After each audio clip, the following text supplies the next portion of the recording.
자, 그러면은 한번 세명수 첫 번째부터 한번 들어가 보겠습니다. 서영교가 국회에서 틀었는데 이게 난리가 났죠 지금. 이거 이따 온라인 반응에서도 뭐 조금 다를 거고, 이슈 추적에서 박영석 국장님이랑도 이거 얘기해 볼 겁니다. 자세히 한번. 자, 따로 받은 제보가 있다라고 하는데, 모든 건 수사 통해 확인돼야 된다 이렇게 이야기하고 있는데, 수사를 통해서 확인해 보면 될 거 아닙니까?라고 본인은 무책임하게 내질렀으니까 그 무책임에 대해서 그 수사라는 것의 범위에 본인도 포함이 돼야지 정상이겠죠. 여기에 대해서도 한번 들어가 볼게요. 자, 국민의힘과 개혁신당 여기에 대해서 또 야당으로서 똘똘 뭉쳐가지고 여기 공격을 했습니다. 당연히 공격받아야 될 일이고요. 자, 조선닷컴과 이제 서영교가 이제 통화를 했대요. 근데 AI 음성 여부에 대해서 명확한 입장을 밝히지는 않았다고 합니다. 그러면서 말을 돌려요. 그거 외에도 우리가 따로 받은 제보도 있다. 모든 것은 수사를 해서 확인하면 된다라고 자기는 책임이 없는 것처럼 이야기합니다. 그 수사에 당신이 허위 사실이라면은 그리고 확인되지 않은 것을 국회의원의 이 책임은 제쳐두고 이 특권만 가지고 여기서 온 국민에게 이 논란을 풀어놨다면은 여기에 대해서도 같이 좀 수사를 해보면 좋겠군요. 자, 그래서 천하람 개혁신당 원내대표가 이렇게 이야기를 합니다. 여당 국회의원들이 또 한 번 음모론 확성기 역할이나 하면서 청담동 첼리스트 시즌2를 찍고 있습니다. 이때 장난 아니었잖아요. 그 첼리스트가 그 남자친구한테 둘러댄다고 한 거짓말에 아주 온 나라가 들썩였습니다. 참 대단한 첼리스트였고, 첼리스트가 일반인들, 장사미사들이야 자기들끼리 무슨 거짓말이든 할 수 있는 거 아니겠습니까? 뭐 둘러대느라고. 물론 거짓말을 권장하지는 않습니다만 말입니다. 그런데 그것을 온 세상이 떠들썩하게 검증 과정도 거치지 않고 그것을 이렇게 국민들 앞에서 언론 앞에서 이야기하는 거는 전혀 다른 문제죠. 그때 결국 어떻게 됐습니까? 무슨 뭐 윤 대통령과 한동훈 법무부 장관이 와서 김앤장 이렇게 변호사들 몇십 명과 같이 모여가지고 비밀 회동을 하고, 또 한동훈 법무부 장관은 윤도현 노래를 불렀다. 아주 구체적으로 거짓말을 만들어냈는데, 이번에 그 시즌2가 시작된 것 같습니다. 서영교 목소리를 흉내내달라고 신창선님 말씀하셨는데 제가 이거 연습했거든요. 근데 그 특유의 그 허스키한 게 저는 그 정도까지 허스키하진 않아가지고 그게 안 되더라고요. 자, 유튜버가 AI 목소리로 만든 음성 파일에 흥분해서 아무런 증거도 없는 음모론을 떠들어대며 사법부를 공격하는 꼴, 이것은 우스운 것을 넘어서 기괴하더라고요. 정말 기괴하더라고요. 제가 이제 서영교의 이 기괴함에 대해서는 그동안에 좀 많이 면역이 되어 있다 생각했는데 아직 먼 것 같습니다. 자, 개혁신당 사무총장 이기인 페이스북에 이렇게 얘기했어요. 이쯤 되면 민주당 스스로 밝혀야 된다고. 조희대 대법원장이 4인 식사라는 주장을 제보한 그 첩보원의 최소 출처와 근거는 무엇인지라고 했는데, GPT요 이러면 니들 엎드려야죠. 일로 와, 엎드려 빨리. 그래서 해당 녹취록이 AI 재현, 음성 변조, 편집 등 인위적 가공을 거친 것임을 사전에 확인 또는 인지했는가? 라고 했는데, 여러분 이제부터는 있잖아요, 사진을 믿을 수가 없는 시대가 되어버렸습니다. 제가 이거 여러분께 사진 하나 보여드릴게요. 와, 제가 최근에 이 사진 보고 이제 빵 터져가지고. 그런데 이게 위화감이 전혀 없어요. 부조정실에서는 이 사진 한번 시청자분들에게 보여주시기 바랍니다. 이거 어떤 사람이 여러분 이건 좀 약간 좀 재밌는 거예요. 보여주실 수 있으면 바로 좀 띄워주세요.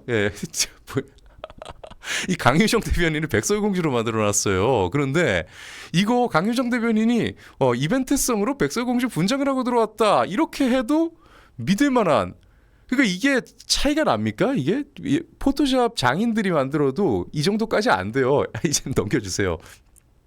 그러니까 가뜩이나 지금 이걸 왜 굳이 보여드렸냐면은, 가뜩이나 지금 이제 세상에 도는 정보들이 점점 진위 여부를 가리기가 힘든 상황이 되었습니다. 그러면은 그 진위 여부를 가리려면은 그만큼 많은 인력과 비용과 시간이 필요하겠죠. 그 모든 걸 다 갖고 있는 사람이 누구예요? 국민들로부터 일 열심히 하라고 세금을 들여가지고 9명이나 되는 이 보좌진을 구성해서 의원실을 꾸려준 국회의원들이잖아요. 이 사람들만큼은 최소한 그런 것들을 국민의 혼란을 방지하기 위해서 검증을 해서 내놔야 되는 책임이 있는 사람들이죠. 그런데 이 사람들이 오히려 그 과정에서 일반인들도 속지 않을 만한, 그리고 심지어 그 열린공감 TV에서도 자기들도 빠져나가려고 이건 AI로 만든 것이다라고 밑에 적어놨음에도 불구하고 자신들의 어떤 이것은 뭐 정치적 목적이 있지 않으면은 일부러 이렇게 일부러 한 게 아니라면은 이걸 헷갈리기도 쉽지 않은 그런 짓을 지금 서영교 의원이 국회의원으로서 한 것입니다. 낙원님 가만히 있던 백설공주는 뭔 죄냐 하는데 예. 그렇네요. 예, 막장도 이런 막장이 없다. 예, 유튜브발 예, 박민영 국민의힘 대변인 예, 저희 방송에서도 예, 소개했고 저희 뉴데일리와도 한때 식구였죠. 예, 유튜브발 AI 음성을 제보자 녹취록이라고 들고 와 대법원장 사퇴까지 요구한 거냐? 야 막장도 이런 막장이 없지. 가짜뉴스 선동이 아무리 민주당 전공 분야인 걸 감안하더라도 이 도저히 이해할 수 없는 경악스러운 사건이다라고요. 그래서 예, 서영교뿐만 아니라 이거 대정부 질문에서 아예 공론화한 부승찬도 있죠. 예, 부승찬, 서영교 이 두 사람 저질스러운 허위 선동으로 조희대 대법원장을 모욕한데 똑바로 사과하시라라고 했습니다. 그런데 사과할까요? 사과하면 죽는 것처럼 생각하는 사람들인데 그래서 자세한 내용은 이따가 이슈 추적에서 예, 마저 다뤄보겠습니다. 자, 다음 뉴스로 한번 들어가 볼게요. 자, 피오닉 프리티님 좋은 아침입니다. 네. 나라라 다른지 디즈니가 잘못했네 하셨는데 디즈니는 실제로 잘못했죠. 백설공주가 왜 백설공주입니까? 완전히 한 내린 하얀 눈처럼 피부가 백옥 같아가지고 스노우 화이트, 백설이라고 이름을 붙였는데 그걸 라틴계 배우한테 그 역할을 맡겨서 실사화 영화를 찍었잖아요. 예, 그렇기 때문에 디즈니가 잘못하긴 했죠. 그러면은 네, 조희대 대법원장에 대해서 왜 이렇게 때리는가? 자, 정청래는 억울하면 수사 받으면 될 거 아니냐 이렇게까지 이야기했는데 그 속내가 있습니다. 여기 잠깐 아래쪽으로 좀 내려갈게요. 눈이 조금 아프시겠지만. 자, 여기 있습니다. 민주당이 그럼에도 아니 땐 굴뚝에 연기 나느냐라고 하는데 아니 땐 굴뚝엔 연기 안 나죠. 근데 그 굴뚝에 몰래 연기를 누가 뗐냐고요. 니들이 뗐잖아. 그래서 이 조 대법원장을 정밀 조준하는 건 여러 동기가 복합적으로 작용했을 것이다. 그 세 가지에 대해서 여러분께 좀 말씀을 드리겠습니다. 첫 번째는 우리가 예상한 대로예요.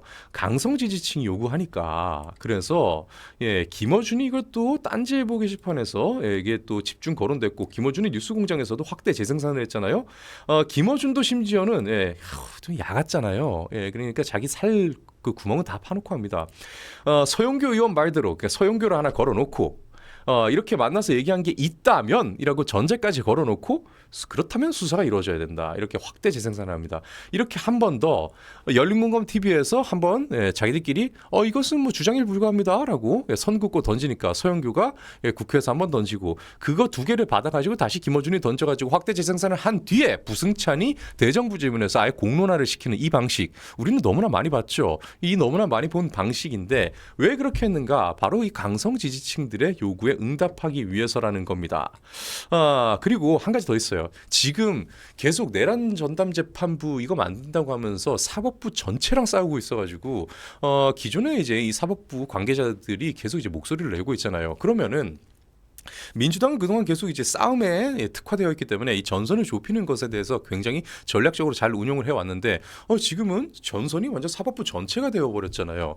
오죽했으면은 지금 뭐 그 속내를 정확하게 알 수는 없습니다만 그 퇴임한 문영배 전 헌재 소장 대행까지도 나와가지고 여기에 대해서 좀 반대를 하고 있는 모양새까지 나오는데 이런 걸로 봤을 때 사법부 전반을 겨누고 있던 이렇게 상대하고 있던 모습을 조희대 대법원장 하나로 압축하는 효과가 있다는 겁니다. 이러면 상당히 좀 부담이 덜해지겠죠. 그리고 조희대 대법원장에 대해서만 공격을 하면 다른 사법부의 인사들이 괜히 굳이 피를 묻혀가면서 참전을 하지 않을 거다라는 정치적 계산도 같이 있었을 겁니다. 실제로 이것은 어느 정도 좀 주요한 것 같고요. 확실히 이 정치를 제외한 싸움질에는 굉장히 좀 특화가 되어 있는 것 같아요. 한 가지 더 있습니다. 마지막으로 비상계엄 학습 효과라고 합니다. 근데 이것은 굉장히 나쁜 말이에요. 이게 지금 비상계엄 학습 효과라고 하면은 굉장히 뭐 그냥 좀 전략적인 뭐 그런 워딩으로 보일 수 있겠지만 상당히 비겁한 얘기입니다. 박지원의 이야기를 들어보시면 여러분 우리가 명확하게 알 수 있는데요. 우리는 김대업이 확 스쳐 지나갈 겁니다.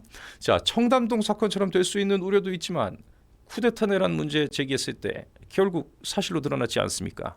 이렇게 박지원이 이야기를 합니다. 이게 무슨 얘기냐? 왜 서울에 보면 유명한 대사 있잖아요. 실패하면 반역, 성공하면 혁명 아닙니까? 이랬잖아요. 바로 그 얘기예요, 이게. 청담동 때처럼 만약에 실패하면 청담동 때인데 그래서 청담동 때 사퇴하신 분 있어요? 여기 다 계시잖아. 근데 성공한 뭐야? 대통령이 2번이나 바뀌었어. 이렇게 된 겁니다, 지금. 그러니까 말 그대로 실패해서 자기들이 이게 거짓말이었다. 예, 이게 드러났을 때 페널티가 그동안 그렇게 없었어요. 우리나라가 사기공화국이 된 이유가 뭡니까?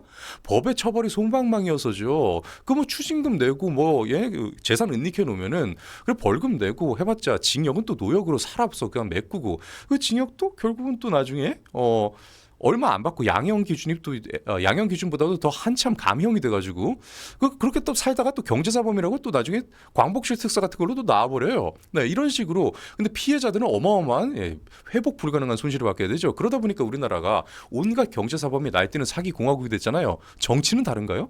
김대엽 사건부터 쭉 이렇게 이어왔지만 이게 바뀌지 않고 계속 이런 거짓말이 횡행하는 데에는 거짓말을 해서 얻을 리스크, 자기 책임져야 될 리스크보다 이게 통과돼서 이 거짓말이 먹혀 들어가가지고 얻어질 이익이 압도적으로 크기 때문입니다. 그래서 이 마지막 이 이유가 가장 큰 이유기도 하고 이 박지원의 이 최다선이자 최고령 그리고 가장 높은 이 득표율을 올린 의원이 하는 말이 이따위라는 것에 우리는 정말 개탄을 해야 될 것 같습니다. 아그네스님 감사합니다. 박지원 연습했는데 그래서 일단 김민석 국무총리의 이 발언도 상당히 문제예요. 대정부 질문에서 아주 쿵짝 지들끼리 아주 그냥 비트를 맞췄어요. 부승찬이 이 대정부 질문에서 김민석 총리에게 의혹을 제기하니까 한마디로 공론화를 하니까 여기에 대해서 사실관계를 확인해 봐야 된다라고 중립적 입장을 취한 게 아니고 사실이라면 국민적 충격이고 사법부 신뢰에 상처가 되는 일입니다. 진위가 정확히 밝혀져야 됩니다라고 서영교랑 똑같은 얘기하는 겁니다. 이걸 진짜 국무총리라고 참 정말 너무나 짜고 치는 게 뭐 적당히 보여야지 모른 척하고 넘어가죠. 이거 대놓고 이렇게 짜고 치니까 해도 넘어간 것 같습니다.